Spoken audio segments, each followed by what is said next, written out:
Sonho que se sonha só. É só um sonho que se sonha só.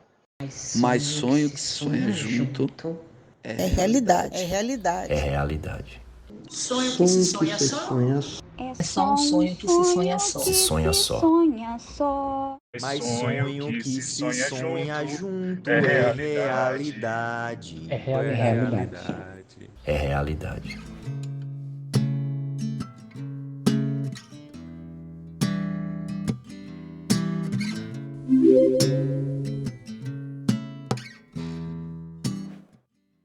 Meu nome é Elion Viana Teles.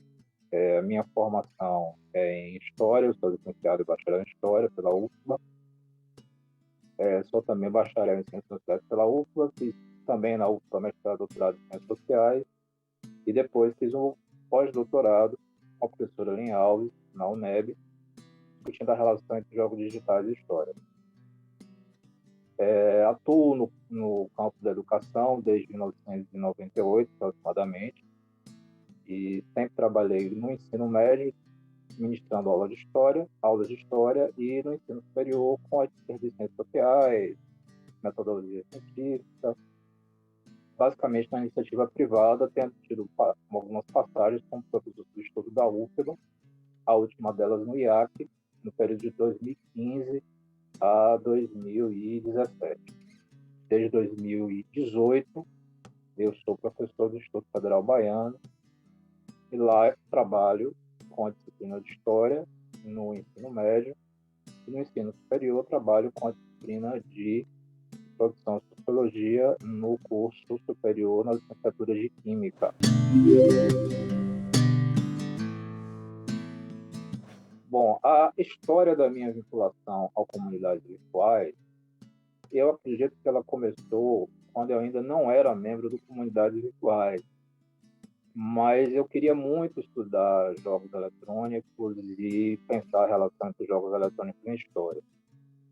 E no meu doutorado, eu discuti basicamente memória social a partir da perspectiva de gênero. Não tinha espaço para fazer esse tipo de discussão. Mas em 2004, logo no início do doutorado, eu fiz uma disciplina chamada Antropologia Visual e produzi um artigo chamado Mutações na Imagem, que chegou a ser publicado na revista Cadernos de Antropologia e Imagem.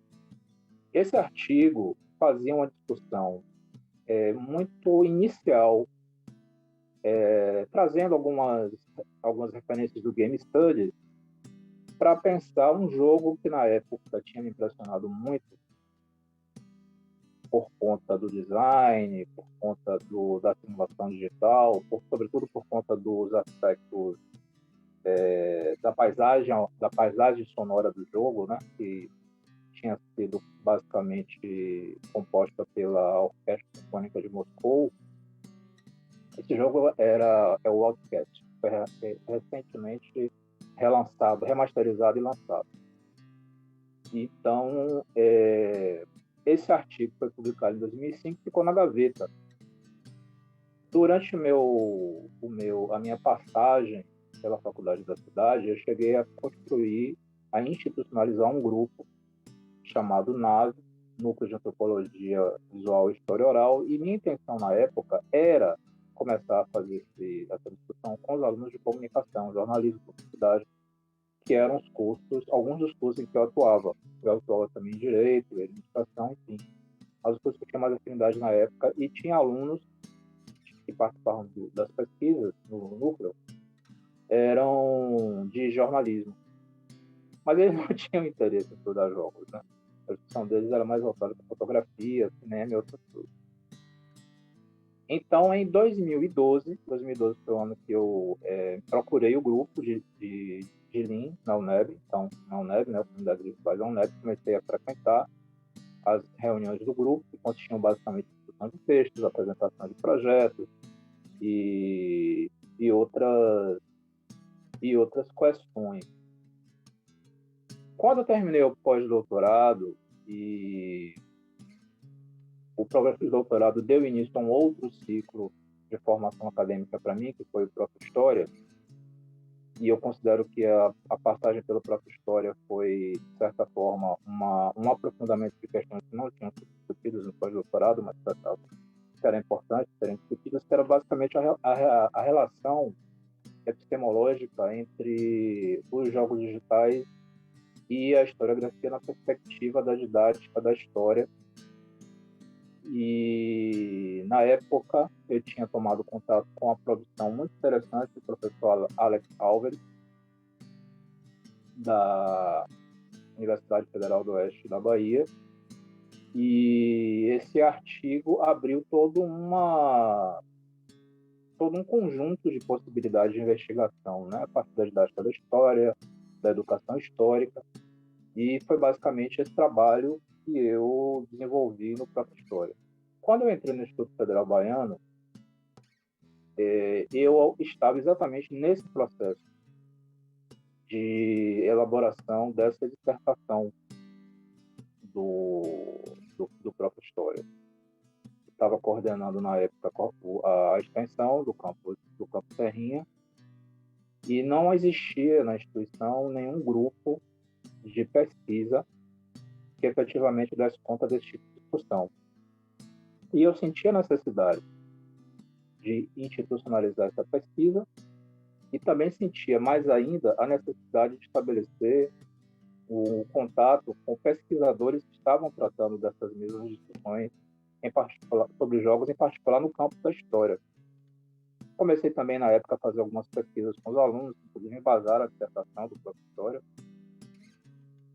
Então, veio a percepção de que eu precisava, efetivamente, criar um grupo de pesquisa no Instituto Federal Baiano, e um grupo de pesquisa que não apenas fosse um grupo de pesquisa sobre jogos, ou que desse continuidade de discussão sobre história e jogos, mas que tivesse efetivamente, que fosse organicamente ligado ao trabalho que já vinha sendo desenvolvido pelo Comunidades Virtuais na Unesp. Daí a ideia da criação do grupo Comunidades Virtuais e Baiano. O grupo ele aparece, portanto, como um resultado direto dos trabalhos que foram desenvolvidos, né, da experiência, de toda aquela experiência de participação em grupo de pesquisa, um grupo de pesquisa organicamente estruturado, né?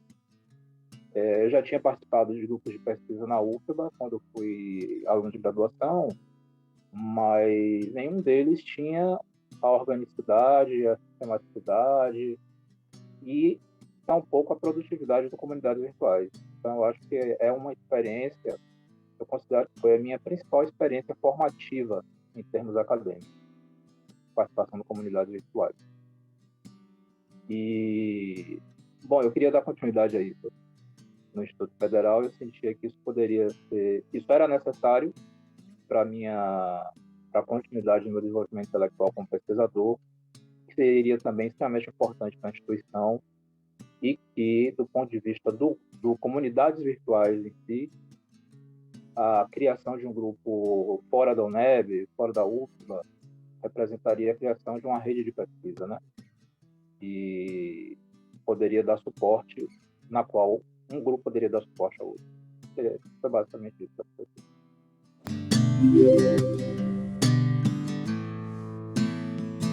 A criação de um grupo de pesquisa não é algo fácil no Instituto Federal, porque no Instituto Federal ele contém algumas particularidades que o distanciam de forma considerável da cultura universitária. E isso varia muito do Instituto Federal para o Instituto Federal.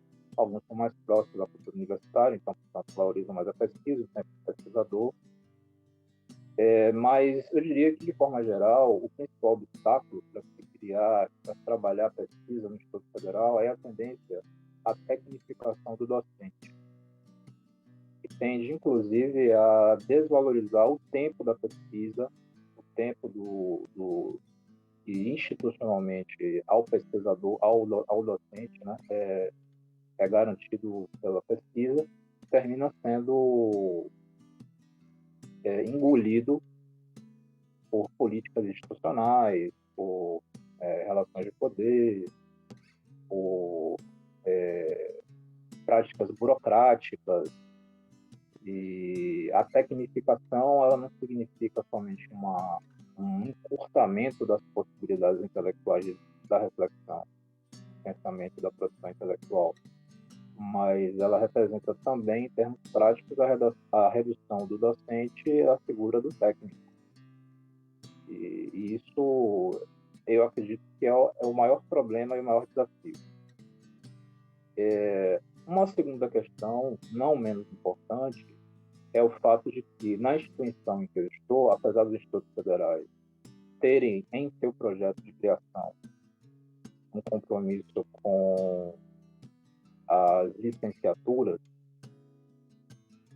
eles deveriam investir não apenas em cursos técnicos, mas sobretudo nas licenciaturas. Não é essa a cultura da organização em que eu estou.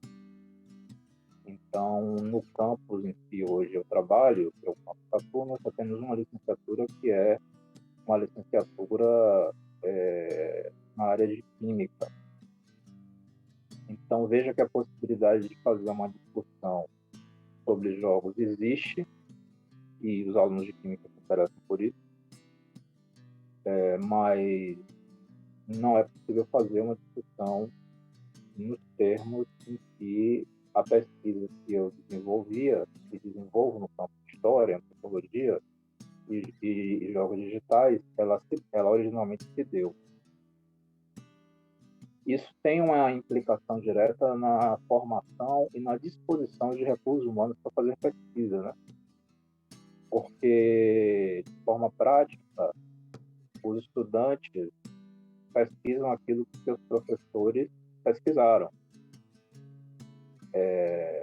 É assim que o conhecimento ele é construído e ele é transmitido, né? Mas a grande questão é que nós contamos lá, basicamente, para fazer pesquisa com estudantes de ensino médio.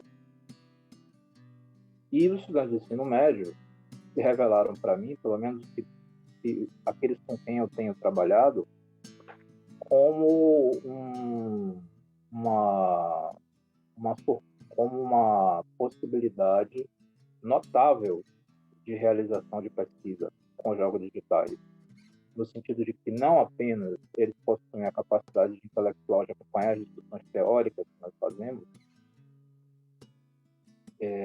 propor suas próprias questões de pesquisa, mas também no sentido de que, sobretudo no aspecto prático da coisa, eles são gamers, eles são jogadores de RPG, eles estão completamente inseridos na cultura gamer. E quando eles descobriram que aquilo que era lazer para eles podia ser objeto, e era objeto de pesquisa, e era um objeto de pesquisa bastante complexo, eles se redescobriram no processo da pesquisa. Foi um processo de afirmação de uma identidade que até então aparecia para eles como uma identidade menosprezada pela cultura do campo, que era identidade gamer, que era identidade nerd. Então eles descobriram que tudo isso era podia ser objeto de pesquisa, podia ser objeto de investigação, podia ser objeto de construção de conhecimento. E um ponto importante é que eles se conectaram comigo, não enquanto professor de história, não enquanto pesquisador, mas enquanto gamer. Eu estava muito animado com o retorno, e é até interessante isso, porque quando me vinculei à comunidade, em 2012, eu estava muito pesaroso por conta de um jogo, um MMORPG, que tinha sido encerrado de forma abrupta, e com o qual eu tinha uma profunda conexão afetiva. E exatamente no ano de 2019, a comunidade desse jogo reabriu o jogo criando seus próprios servidores. Eu estava muito animado com isso, terminei mostrando para eles o jogo, né? e explicando para eles um pouco da história do jogo, da comunidade. E eles ficaram maravilhados com duas coisas. Primeiro, com o jogo em si, que eles não conheciam. E era um jogo de 2004, né? Então, eles ainda eram crianças quando esse jogo foi lançado. E, mais ainda, surpresos com o fato de eu ser um gamer. Então, a nossa conexão se deu muito mais pela relação com a cultura lúdica em si, do que através da relação professor-aluno, vamos dizer assim, né? Na verdade, a relação professor-aluno foi enriquecida pela identidade gamer que existia entre mim e eles. E aí vem o terceiro desafio, a grande dificuldade que eu visualizo no cenário da formação de pesquisadores nessa área, que eles já estão comigo há 3 anos, né? E esse ano eles saem do Instituto Federal. E depois de terem sido bombardeados com essa discussão sobre história, que é um campo que eles gostam muito, um quer pensa em estudar história, outro quer estudar ciências sociais. E eles vão estudar onde? Não vão estudar no Instituto Federal, porque o Instituto Federal não oferece esse curso. O IFAM não possui licenciatura na área de história, nem na área de ciências sociais. Nós tentamos propor uma licenciatura interdisciplinar no campo, porque uma vez que esses alunos saírem da instituição, todo o investimento feito na formação deles será perdido, porque a instituição não possui uma política de egressos, possui bolsas para egressos. Então, esses alunos passaram por um processo formativo, fizeram pesquisa e provavelmente vão dar seguimento a essas pesquisas na universidade. E o processo de formação de recursos humanos, de pesquisadores, vai ter que recomeçar novamente com alunos do ensino médio. O fato da instituição também não possuir hoje uma pós-graduação na área de humanidade que possa acolher estudantes interessados na discussão sobre jogos digitais, limita as possibilidades de institucionalização do grupo. Então, eu diria que os maiores desafios que são enfrentados hoje, em termos de grupo de pesquisa, encontram-se exatamente nessas condições institucionais que eu tenho tentado, eu tenho me esforçado para alterar, propondo cursos e outras, em várias instâncias da instituição. Eu diria também que uma outra dificuldade que eu tenho observado é que o grupo se fortaleceu, sobretudo no período da pandemia, quando o diálogo com os pesquisadores, porque o grupo é basicamente composto por pesquisadores que estão em outras instituições. O diálogo entre historiadores que pesquisam games se dá basicamente com pesquisadores que estão em outras instituições. O grupo é multi-institucional, ao mesmo tempo que isso fortalece o grupo, porque você tem pesquisadores que estão no sul da Bahia, Rio de Janeiro, São Paulo, e levando o nome do grupo, produzindo, publicando, participando de seminários, propondo SPs, etc. Ao mesmo tempo, dentro da instituição, o diálogo ele é escasso. Então, eu diria que essa também é uma dificuldade que a gente tem tentado contornar, exatamente fortalecendo esses laços com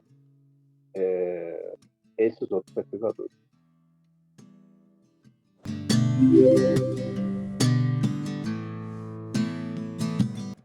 Começando. Bom, o título do projeto que eu desenvolvi no pós-doutorado é Quando o Passado é uma Imagem que Joga Veloz. Relação entre história e memória no Assassin's Creed 2. Então, eu trabalhei basicamente com Assassin's Creed 2 e não trabalhei as expansões do jogo, foi basicamente o Assassin's Creed 2. E a ideia do projeto foi uma ideia que surgiu a partir das discussões do próprio Comunidades Virtuais.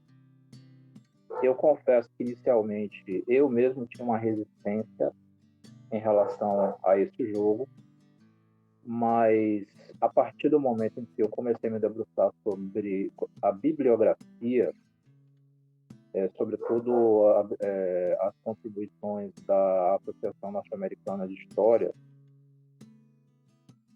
isso fez com que a minha perspectiva mudasse, e não somente a minha perspectiva sobre o jogo em si, mas a minha perspectiva sobre como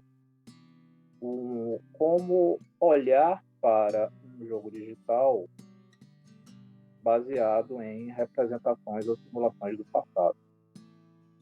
E aí eu posso dividir esse projeto em dois momentos muito importantes.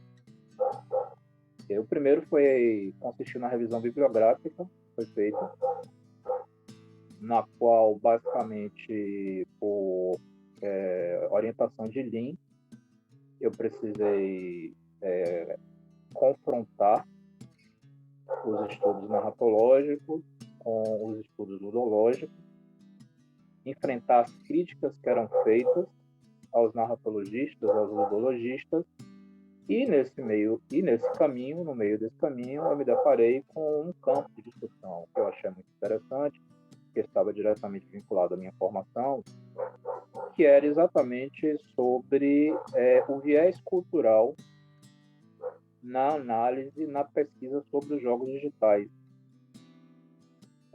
A crítica dura que era feita pelos antropólogos, a ideia do insulamento ludológico, a ideia de que, o jogo a ludólogo seria um campo epistemológico em separado e, portanto, apenas os ludólogos poderiam dar conta dele, quando, na tradição antropológica, as interações, os jogos já eram estudados basicamente desde o início da pesquisa antropológica. E um outro aspecto dessa crítica indicava que tanto os ludologistas quanto os narratologistas terminavam por propor uma perspectiva estruturalista sobre o jogo. E bastante determinista muitas vezes. Então, essa discussão teórica, epistemológica, ela tem implicações metodológicas muito importantes. Porque se você se propõe a fazer uma análise narrativa de um jogo, é preciso que você tenha consciência e a percepção de que, ao final, o resultado dessa pesquisa será meramente uma estrutura narrativa. Você deixará de fora aspectos ligados à simulação digital, por exemplo. Você não vai estar interessado. Porque a sua proposta foi fazer uma análise das estruturas narrativas. Você vai encontrar uma estrutura narrativa ali para interpretar aquele jogo. E há várias possibilidades de interpretação de estruturas narrativas, né? Você pode trabalhar com a narrativa do retorno do herói, você pode trabalhar com Todorov em termos de estudos narrativos, você pode aplicar variados modelos de análise narrativa, mas você vai ter uma estrutura narrativa.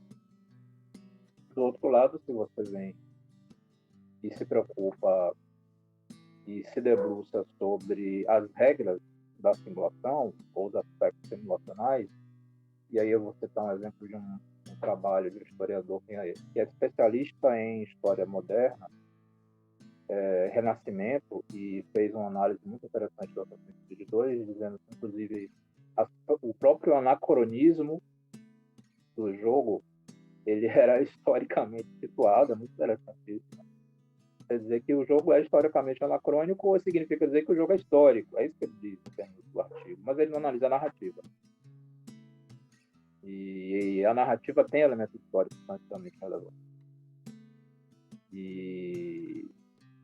E apesar de ser um excelente artigo, o Douglas Down, que é o autor do artigo, em um momento ele problematiza o que ele deixa de fora do artigo. Então, eu acredito que a principal contribuição da pesquisa foi essa sensibilidade à questão metodológica, a importância do delineamento metodológico da pesquisa. E na pesquisa que eu fiz em particular, eu me preocupei com ambos os aspectos. em compreender a narrativa, a estrutura narrativa, em detalhar as fases do jogo, mas também compreender os elementos simulacionais. E encontrei, inclusive, no estudo desses elementos narrativos, que os designers não partiram do zero, do vazio, nem de uma ficção, mas partiram de estudos historiográficos, em particular de uma obra específica sobre a conjuração Pazzi, que tinha sido produzida por um pesquisador, na qual ele detalhava e descrevia com bastante cuidado todos os elementos contidos na conjuração Pazzi. Então, Assassin's Creed 2 não é a conclusão a que eu chego, é que o jogo não é um jogo sobre a história do Renascimento, não tem essa proposta. Apesar de, historicamente, ele se apresentar historicamente e historiograficamente, eu diria, muito mais objetivo quanto àquele período, porque ele não descreve o Renascimento como algo, como os livros de história nos apresentam, né? Como aquela coisa melosa da arte. E não, ele apresenta o Renascimento,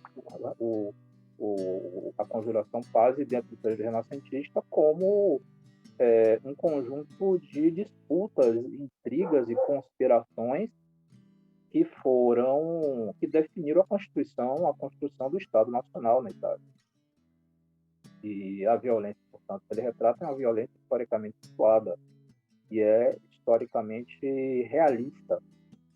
E eu diria que o jogo, inclusive, ele é muito mais suave em apresentar a violência do período do que as próprias crônicas históricas do período estudado. Então, o jogo não é sobre o Renascimento, ele é sobre a conjuração Pazzi.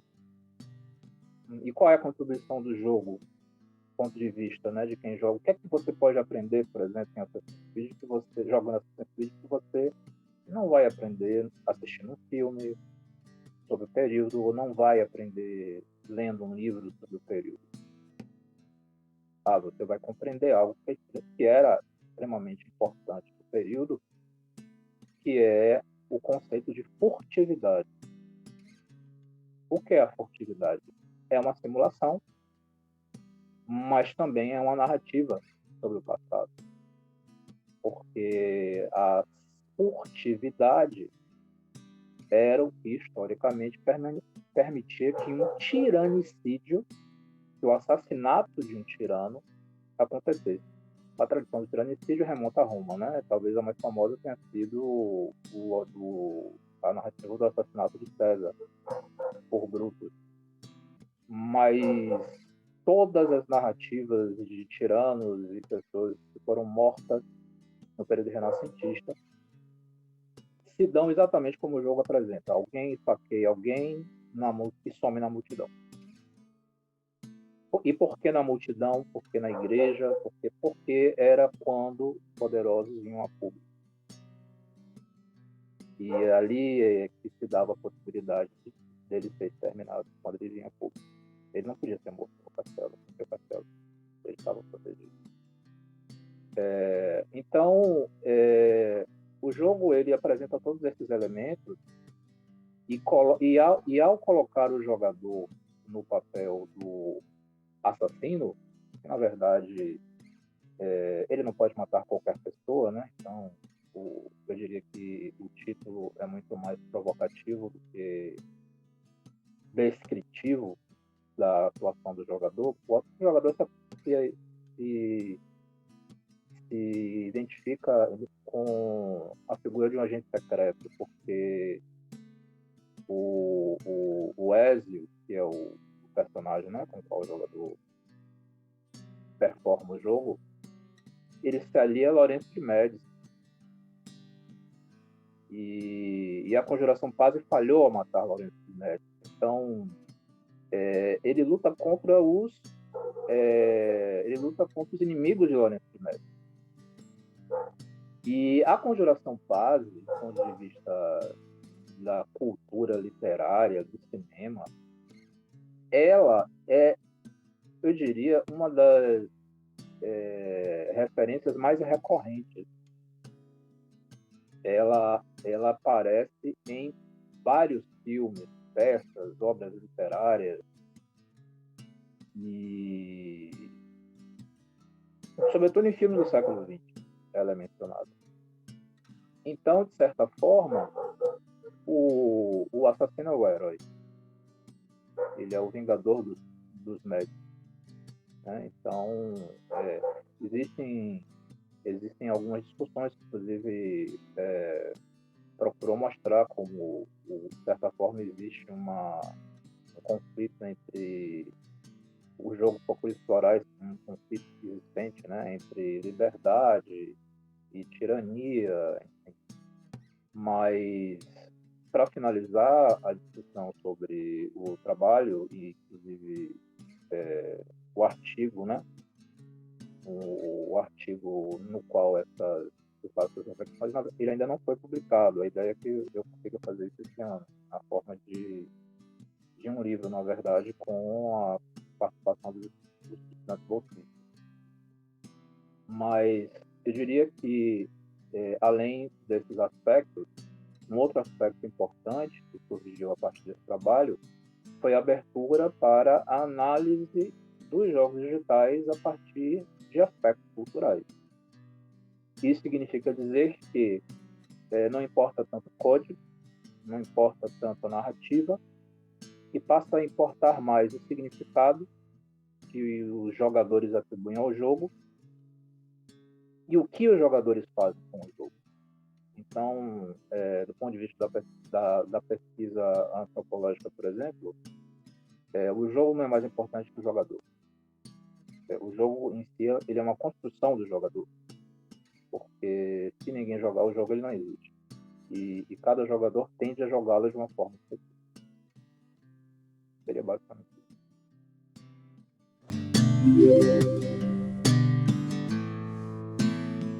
Bom, em termos de atividade do grupo, eu vou dividir nas atividades de extensão e pesquisa. Eu vou começar falando um pouco das atividades de extensão, e o principal projeto que foi desenvolvido logo no início da pandemia foi o Memorial do Isolamento, que foi financiado com recursos, né, da extensão do Instituto Federal Havaiano. É um projeto que pode ser pensado como um projeto no campo das humanidades digitais, e a ideia basicamente era a criação de um website no qual a pandemia pudesse ser discutida, noticiada e avaliada. Então, o website ele possui um fórum para registrar as vivências das pessoas com a pandemia. A ideia era essa, né? É preciso chamar a atenção para o fato de que, quando esse projeto surgiu, as aulas estavam suspensas na instituição e não existia nenhuma forma efetiva de contato com os estudantes. Existia, no início da pandemia, né, uma disputa de narrativas que era bastante confusa, e em alguns casos intencionalmente confusa, né? A exemplo da questão do movimento antivacina, da ideia de que não se tratava de uma doença grave, mas de uma gripe, na ideia de que era possível contornar a pandemia com a imunidade de rebanho, e que seria um bom caminho. E as pessoas eram bombardeadas, na verdade, com versões diferentes dessas discussões e ficavam confusas. Devo usar máscara? Não devo usar máscara? E eu conheci, inclusive, pessoas formadas, graduadas. Minha psicoterapeuta mesmo na época, minha então psicoterapeuta, dizia que a pandemia era do medo. Essa senhora tem quase 70 anos, eu acho, e dizia que ela tomava vitamina D e não ia pegar a Covid. Então, a ideia era trazer informação qualificada. Na época, eu estava acompanhando o programa da Amanpour, na Inglaterra, e aquilo me impressionou muito, a qualidade dos entrevistados que ela trazia para discutir a pandemia, para discutir a doença, para discutir o conceito de achatamento da curva.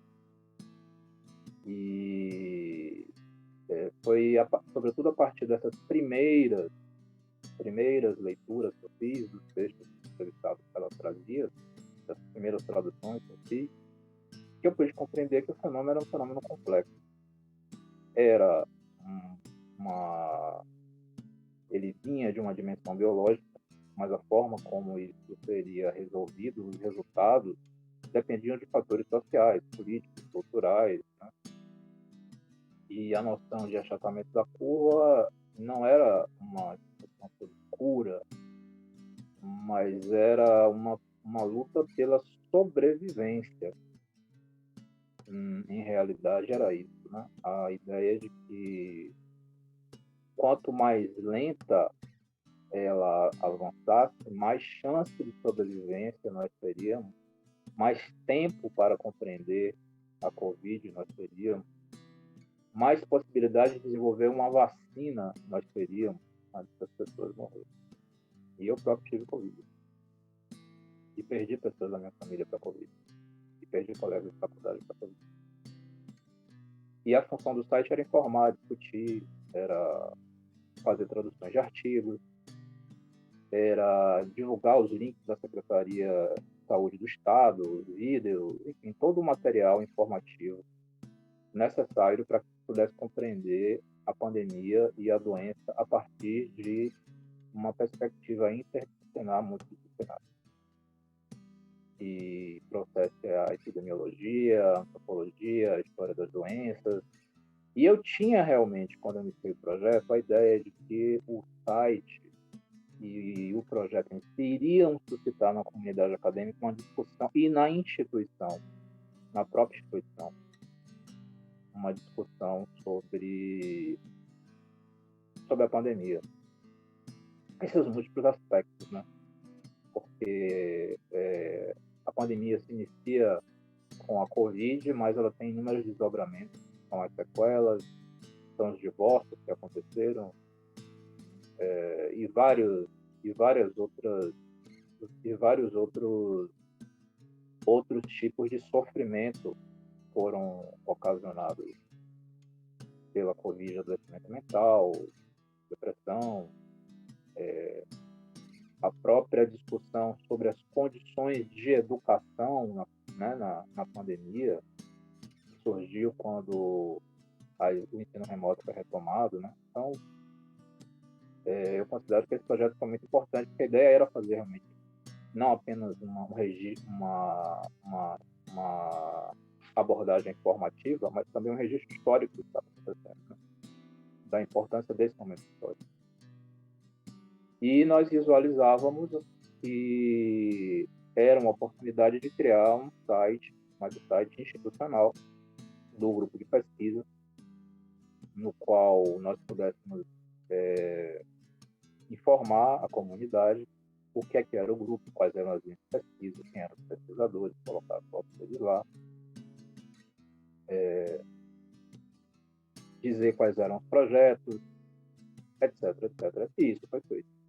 Então, eu considero esse o projeto de extensão que foi mais importante do ponto de vista institucional, mas do ponto de vista acadêmico, se seguiram ao Memorial do Isolamento e concomitante a ele o Game Studies, que na verdade consiste em replicar a tradição de comunidades virtuais UNEB, né, na discussão sobre videogames e simulações digitais. E há uma preocupação em, lógico, fazer uma discussão sobre jogos e história, mas as reuniões terminaram não se limitando a isso. E algumas delas foram gravadas, eu diria a maioria delas, e foram publicadas no YouTube. E algumas futuramente podem ser transformadas em podcasts, está sendo avaliado. E o Game Studies deu origem a uma outra atividade chamada Game Debate. Então, qual a diferença entre o Game Debate e o Game Studies? No Game Debate, a gente discute um jogo. Nós chamamos dois pesquisadores para discutirem um jogo ou uma temática, no caso de um desses encontros, que foi também gravado, está disponível no YouTube, a relação entre jogo e pós-colonialismo, a partir do Civilization. Então, a ideia é dar continuidade a essas duas formas de discussão e institucionalizá-las como projetos de extensão de fluxo contínuo. Estamos nos organizando para fazer isso a partir do segundo semestre.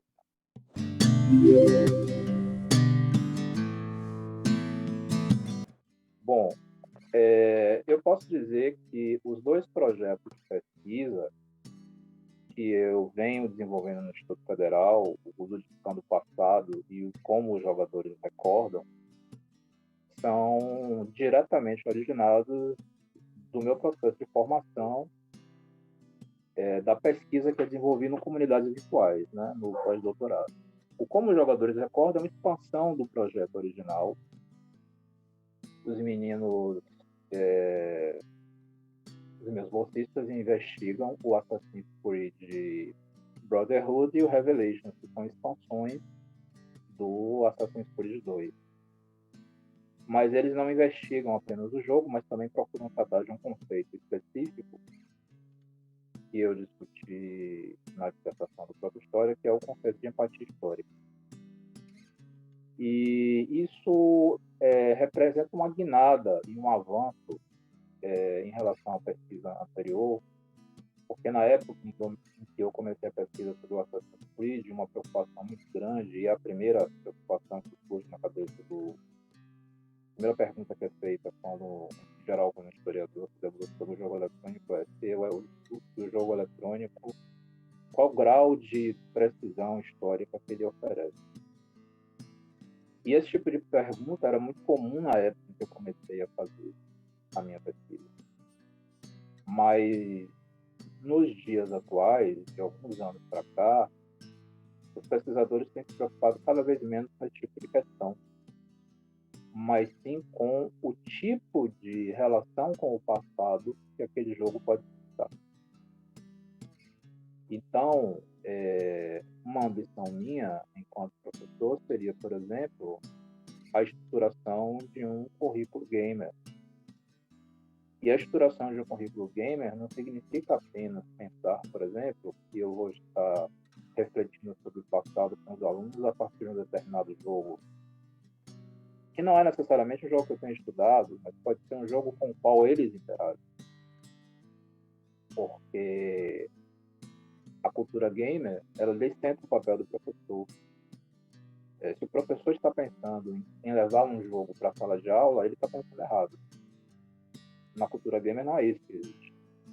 Você vai jogar com. Então, o que importa é o jogo dos alunos, não o seu. Então, ainda que eu tenha estudado Assassin's Creed, isso não significa que será necessariamente o Assassin's Creed o jogo que eu vou trabalhar com os estudantes. Eu vou trabalhar com o jogo que os estudantes jogam, que pode ser qualquer um. E a ideia é jogar com eles. E a partir das interações que eles fazem com o jogo, tentar estabelecer reflexões com o passado. E isso fez com que eu ampliasse, inclusive, a forma como eu lidava com o ensino de história. Porque a forma como eu entendo ensino de história hoje é ensino de história como crítica da mídia. Então, eu parto das mídias com as quais os estudantes se identificam. Então, se eles se identificam com uma minissérie de televisão, eu vou trabalhar com essa minissérie de televisão. Vamos discutir o passado a partir dessa minissérie de televisão. E eu sempre começo qualquer discussão histórica sobre um período histórico mostrando que o passado está sempre sendo relido e reapropriado pelo presente. nas mais diferentes mídias, das mais diferentes formas. Aí eu vou dar um exemplo de uma aula engraçada sobre a Idade Média,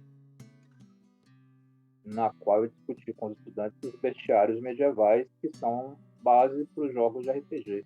Né? A base para a criação dos monstros dos jogos de RPG vem dos bestiários medievais. Os bestiários eram criações, eram um misto de descrições de anatomia, da anatomia de alguns animais, mediada pelo imaginário cristão. Então, você encontra muito do bestiário medieval em Nárnia, né? Porque o leão era associado a Jesus Cristo e acreditava que a leoa paria filhos mortos, e o rugido do leão ressuscitava. É um elemento típico da fantasia que os monges embutiam nos animais. Né? Então, os animais eram lidos a partir do imaginário religioso. Mas o bestiário medieval também nos ensina, por exemplo, que a expressão corno está diretamente relacionada com a cultura medieval. Por que o corno está associado à traição? Porque o mito do unicórnio, é o mito da virgem que leva o animal à morte. Ele se sente atraído pela virgem e por essa atração ele é morto. Então, é um exemplo de como nós estamos utilizando o passado, e às vezes um passado extremamente distante, na forma de imaginário, na forma de fantasia, e às vezes até na forma de elementos materiais mesmo, sem que a gente perceba. E esse passado é reapropriado, ele é reinterpretado das mais diferentes formas. Né? O passado está sempre no presente. E os jogos digitais são exemplos disso. Mas a partir da minha experiência no Instituto Federal, eu comecei a expandir meu interesse no processo didático para dialogar com essas referenciais culturais dos estudantes. Existe uma discussão muito interessante nos Estados Unidos por historiadores que indicaram, que perceberam que muito da formação cultural dos norte-americanos vem de desenhos animados como Pocahontas, não de livros de história. E um outro exemplo que eu poderia dar foi o recurso ao uso de museus virtuais ao longo da pandemia. Então, ao invés de trabalhar com livro didático sobre o Antigo Egito, eu disse aos estudantes, não, vão lá, vão visitar o Museu do Cairo, está tudo disponível na internet, a gente não está online, vão lá e façam a descrição do Museu Britânico, do Museu do Cairo, do Museu da Mumificação, do Museu Rosa Cruz, em Curitiba, e a partir disso, elabora uma reflexão como o passado aparece ali, faça uma comparação sobre o passado nos livros didáticos. E aí vem uma conclusão dos trabalhos, que é praticamente geral, sobretudo para aqueles alunos que dizem assim, eu não gostava de história. Eles entenderam que essa afirmação não era verdadeira. Não é que eles não gostavam de história, eles não gostavam da narrativa histórica dos livros, eles não gostavam da forma como a história era apresentada, era contada nos livros didáticos. Porque o livro didático não é escrito por estudante, é escrito por professor. Então, eu diria que nesse momento eu extrapolei, né, a dimensão da discussão sobre jogos, porque a questão que se tornou mais relevante para mim é a questão da identidade gamer, inclusive, né, da identidade cultural dos estudantes, da identidade cultural que eles levam para a escola. A própria identidade gamer, a própria identidade nerd, ela não é reconhecida como uma identidade relevante. Em relação, por exemplo, eu diria a identidade de gênero, a questão racial, dimensão racial, são vistas com sensibilidade, mas há outras identidades subalternizadas, como a identidade gamer, que ainda não tem a devida atenção. Então, a pessoa pode dizer assim, olha, eu fui discriminado porque eu sou negro. Todo mundo vai entender. A pessoa pode dizer, não, eu fui discriminado porque eu sou mulher, ou porque contra a minha opção sexual. Todo mundo vai entender. fui discriminado porque eu sou não binário, todo mundo vai entender. Mas se o cara disser assim, olha, as pessoas olham para mim atravessado porque eu sou nerd, isso ainda não tem peso. Isso ainda não recebe atenção. Isso ainda não tem o valor devido. E não é menos importante que outras identidades. Agora, é claro que as demais identidades, se quiseram reconhecer academicamente e politicamente, porque se organizaram para isso. Esse reconhecimento não se deu antes que esses grupos se organizassem e demandassem políticas de reconhecimento. E eu acredito que a mesma coisa vai acontecer com outras formas de identidade. Eu acho que esse é um percurso longo, mas inevitável.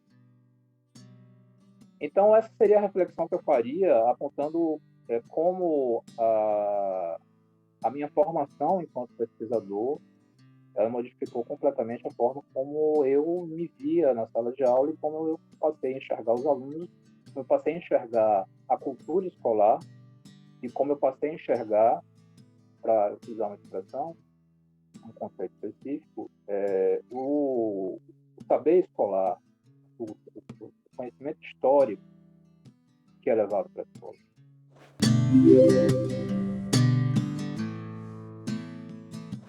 Bom, então, além do ano passado, nós temos o Como os Jogadores Recordam. Nós temos, nesse projeto, 3 estudantes. Um voluntário que já é egresso do Instituto Federal, Instituto da Computação, 2 estudantes do ensino médio que hoje estão finalizando o 3º ano. Como os Jogadores Recordam, é uma pesquisa de etnografia digital sobre o City of Heroes, a comunidade de jogadores City of Heroes. É uma pesquisa sobre a memória dos jogadores do City of Heroes, que foi o jogo que foi extinto em 2012, ano que entrei no Comunidades Virtuais e que voltou. Os jogadores retomaram esse jogo lutando contra a desenvolvedora no ano de 2019. Então, há diversas narrativas em redes sociais, fóruns, nos quais os jogadores expressam seu sentimento de perda, de luto, por conta do jogo. E a pesquisa consiste exatamente na análise dessas narrativas, dessas comunidades, desses fóruns, e também em entrevistas que são feitas dentro do próprio jogo com os jogadores.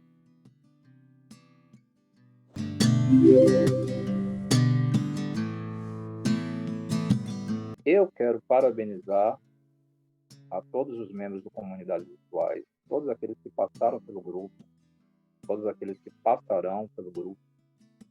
Tenho certeza que a percepção e a sensação deles é a mesma que eu tenho, que foi um divisor de águas em nossas vidas.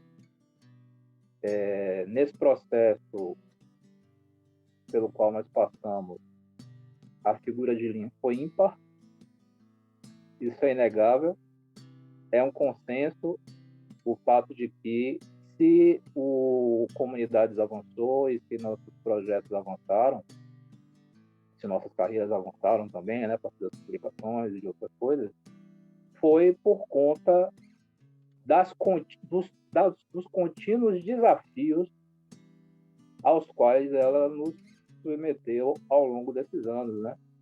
Um processo contínuo de level up e eu espero que continue ainda por vários anos. Eu queria agradecer a Lin pela oportunidade de ter participado do grupo e também pela possibilidade de estar dando essa entrevista, e parabenizo a Lin e ao grupo por esses 20 anos de existência e de formação intelectual.